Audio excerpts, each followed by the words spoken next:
Cuando comenzamos a hacer estas reuniones periódicas para la edición de Shirú, yo le manifiesto a Lía mi decepción, digamos, con mi formación académica, ¿no?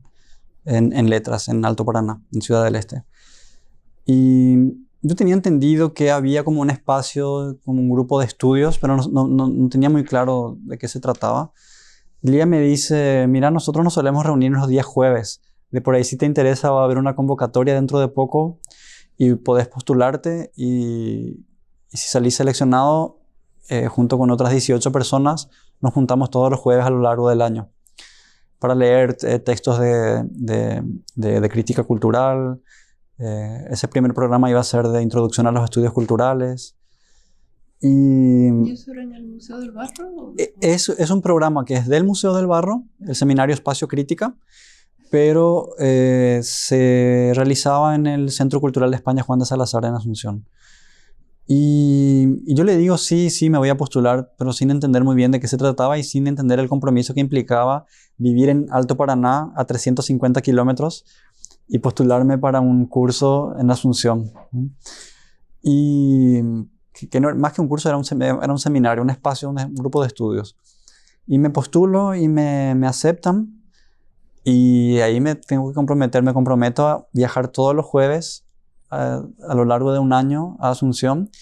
Y fue un espacio también de conocimiento más allá de textos, de lecturas críticas, sobre todo en torno a los estudios culturales, la crítica cultural y la teoría postcolonial. Fue también un espacio para conocer Asunción, que yo no conocía, ¿verdad? Y sumergirme un poco también en la vida cultural de Asunción. Y comienzo a escribir ahí unos textos donde justamente reflexiono sobre la realidad lingüística de la Triple Frontera. Y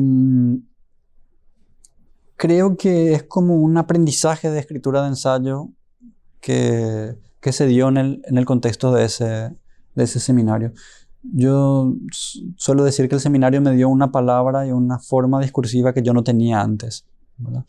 Me dio la posibilidad de comunicarme ensayísticamente, de expresarme ensayísticamente. Y que además era un germen quizás que estaba ya en los artículos de la revista que editábamos y en algunos pasajes medio reflexivos de las novelas, pero ahí como comienzo a trabajar eso con insistencia. Y como comencé a trabajar casi por accidente en un espacio de arte que es la Fundación Migliorisi,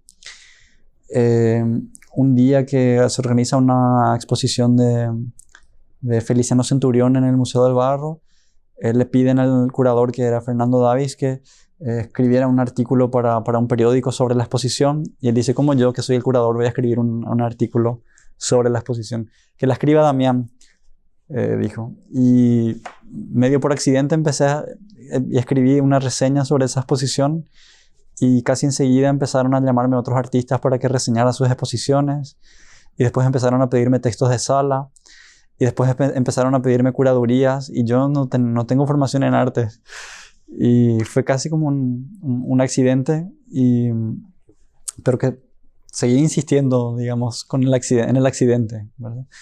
Y sí tengo una prosa ensayística que fue muy prolífica. Yo creo que en cierto punto abandoné, de hecho, un poco la escritura de ficción por este placer y este deseo que me producía la lectura de teoría, ¿no? Leer textos teóricos que además estos autores postcoloniales, pero el propio Derrida, que a mí me fascinaba mucho, yo creo que lo leía de una manera que Lía me había sugerido, ¿verdad? Y que a su vez era una sugerencia de Ticio, ¿verdad? Porque cuando Lía se enfrentaba a la lectura de ciertos textos, decía, bueno, a ver, yo acá hay cosas que no entiendo, le decía a Ticio. Y Ticio le decía, pero qué optimista, qué exigente, ¿no? Entenderlo todo. Y ahí le decía a Ticio, mira, Lía, vos lees poesía. Y Lía le dice, sí, yo leo poesía. Entonces trata de leer los textos como si leyeras poesía. Y ese mismo consejo Lía me lo transfiere a mí, y empiezo yo a gozar, digamos, la lectura de esos textos teóricos. y ese goce de la lectura se transfiere luego a la escritura de ensayos también.